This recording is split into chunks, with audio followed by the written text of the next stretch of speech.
Exode chapitre 38. Il fit l'autel des holocaustes de bois d'acacia. Sa longueur était de 5 coudées et sa largeur de 5 coudées.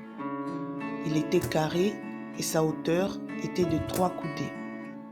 Il fit aux 4 coins des cornes qui sortaient de l'autel et il les couvrit d'airain.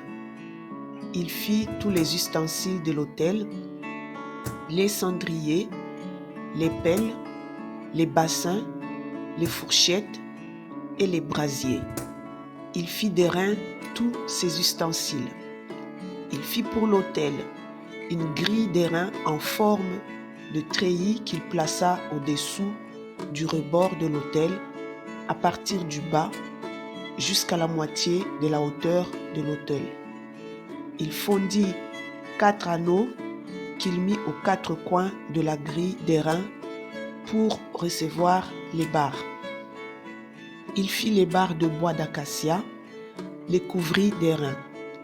Il passa dans les anneaux, aux côtés de l'autel, les barreaux qui servaient à le porter. Il les fit creux avec des planches. Il fit la cuve d'airain avec sa base d'airain en employant les miroirs des femmes qui s'assemblaient à l'entrée de la tente d'assignation.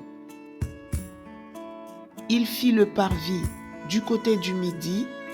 Il y avait pour former le parvis des toiles de fin lin retors sur une longueur de 100 coudées avec 20 colonnes posant sur 20 bases d'airain. Les crochets des colonnes et leurs tringles étaient d'argent. Du côté du nord, il y avait 100 coudées de toile avec 20 colonnes et leurs 20 bases d'airain. Les crochets des colonnes et leurs tringles étaient d'argent. Du côté de l'Occident, il y avait 50 coudées de toile avec 10 colonnes et leurs 10 bases. Les crochets des colonnes et leurs tringles étaient d'argent. Du côté de l'Orient, sur les 50 coudées de largeur, il y avait pour une aile 15 coudées de toile avec 3 colonnes et leurs 3 bases. Et pour la seconde aile, qui lui correspondait de l'autre côté de la porte du parvis, 15 coudées de toile avec 3 colonnes et leurs 3 bases. Toutes les toiles formant l'enceinte du parvis étaient de fin lin retors. Les bases pour les colonnes étaient d'airain, les crochets des colonnes et leurs tringles étaient d'argent et leurs chapiteaux étaient couverts d'argent. Toutes les colonnes du parvis étaient jointes par des tringles d'argent.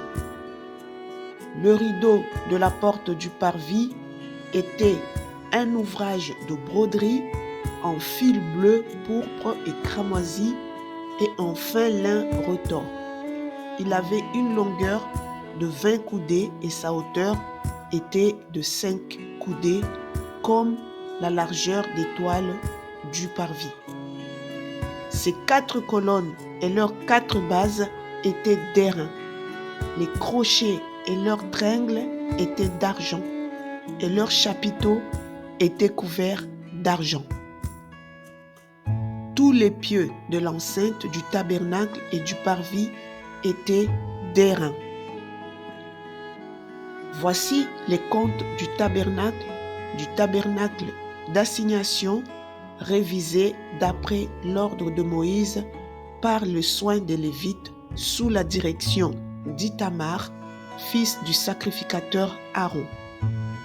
Betsalel, fils d'Uri, fils de Hur, de la tribu de Juda, fit tout ce que l'Éternel avait ordonné à Moïse. Il eut pour aide Oliab, fils d'Aïsamak, de la tribu de Dan. Habile à graver, à inventer et à broder sur des étoffes teintes en bleu, en pourpre, en cramoisi et sur le fin lin. Le total de l'or employé à l'œuvre pour tous les travaux du sanctuaire, or qui fut le produit des offrandes, monté à 29 talents et 730 cycles, selon le cycle du sanctuaire. L'argent de ceux de l'assemblée dont on fit le dénombrement, monté à 100 talents et 1775 cycles, selon le cycle du sanctuaire. C'était un demi-cycle par tête, la moitié d'un cycle, selon le cycle du sanctuaire, pour chaque homme compris dans le dénombrement depuis l'âge de 20 ans et au-dessus, soit pour 603 550 hommes. Les 100 talents d'argent servirent à fondre les bases du sanctuaire et les bases du voile. 100 bases pour les 100 talents, 1 talent par base. Et avec les 1775 cycles, on fit les crochets et les tringles pour les colonnes et on couvrit les chapiteaux. Les reins des offrandes montés à 70 talents et 2400 cycles. On en fit les bases de l'entrée de la tente d'assignation, l'autel des reins avec sa grille et tous les ustensiles de l'autel. Les bases du parvis tout autour et les bases de la porte de parvis et tous les pieux de l'enceinte du tabernacle et du parvis. Exode chapitre 39. Avec les étoffes teintes en bleu, en pourpre et en cramoisi, on fit les vêtements d'office pour le service dans le sanctuaire et on fit les vêtements sacrés pour Aaron comme l'Éternel avait ordonné à Moïse. On fit l'éphod d'or, 2 fils bleus, pourpre et cramoisi et de fin lin retors.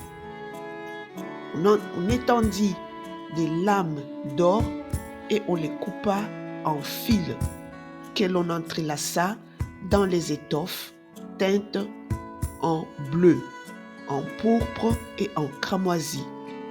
Et dans le fin lin, il était artistement travaillé. On y fit des épaulettes qui le joignaient et c'est ainsi qu'il était joint par ses 2 extrémités. La ceinture était du même travail que l'éphod et fixée sur lui. Elle était d'or, de fils bleus, pourpre et cramoisi et de fin lin retors, comme l'Éternel l'avait ordonné à Moïse. On entoura de montures d'or des pierres d'onyx sur lesquelles on grava les noms des fils d'Israël, comme on grave les cachets. On les mit sur les épaulettes de l'éphod en souvenir des fils d'Israël, comme l'Éternel l'avait ordonné à Moïse. On fit le pectoral artistement travaillé, du même travail que l'éphod d'or, de fil bleu, pourpre, cramoisi et de fin lin retors. Il était carré. On fit le pectoral double, sa longueur était d'un épan et sa largeur d'un épan. Il était double.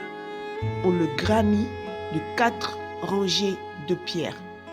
Première rangée, une sardoine, une topaze, une émeraude. Seconde rangée, une escarboucle, un saphir, un diamant. Troisième rangée, une opale, une agate, une améthyste. Quatrième rangée, une chrysolite, un onyx et un jaspe. Ces pierres étaient enchâssées dans leur monture d'or. Il y en avait 12 d'après les noms des fils d'Israël. Elles étaient gravées comme des cachets, chacune avec le nom de l'une des 12 tribus. On fit sur le pectoral des chaînettes d'or pur tressées en forme de cordon.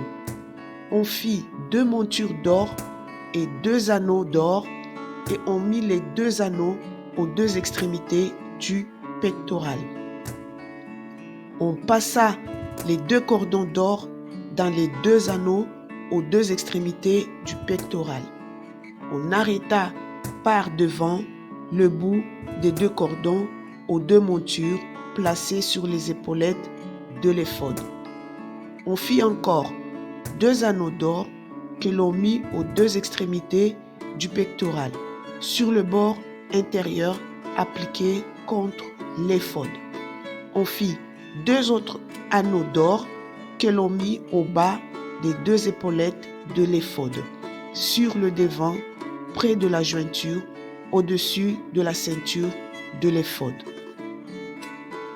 On entacha le pectoral par ces anneaux aux anneaux de l'éphod avec un cordon bleu, afin que le pectoral fût au-dessus de la ceinture de l'éphod et qu'il ne pût pas se séparer de l'éphod, comme l'Éternel l'avait ordonné à Moïse.